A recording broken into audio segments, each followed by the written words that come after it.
আরে তুই কি করছিস? আমি অরিজিনাল মধু বানাচ্ছি, অরিজিনাল।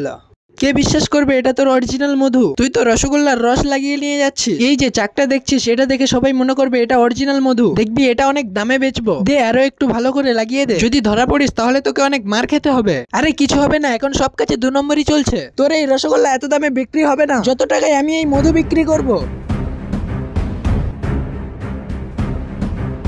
এটা এখন আমি বিক্রি করে আসি।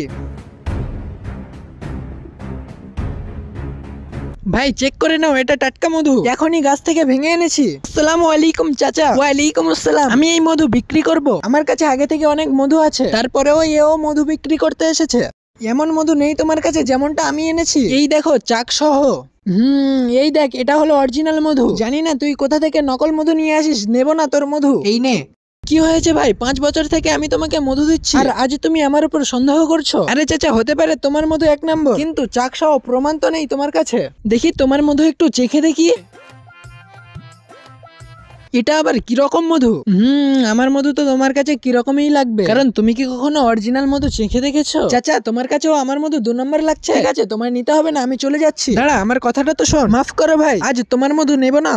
আমি নিব তোমার মধু। ঠিক আছে, কত দিবে? বাজারে 2000 টাকা রেট চলছে, 2000 টাকাই দিব। না চাচা, 2000 টাকায় তো 2 নম্বর মাল পাওয়া যায়। এটা তো 4000 টাকার মাল, 4000 টাকার। এত দাম? 4000? হ্যাঁ, তো 1 নম্বর মাল কি কম দামে পাওয়া যায় নাকি? ভাইজান, আমার 1 লিটার মধু লাগবে। ভাই, এটা আমার দোকান, এখানে আয়। হ্যাঁ, নিয়ে নাও এই বোতলের মধু। 1 নম্বর জিনিস সবার নসিবে থাকে না। পার্ট 2 চাইলে সাবস্ক্রাইব করো।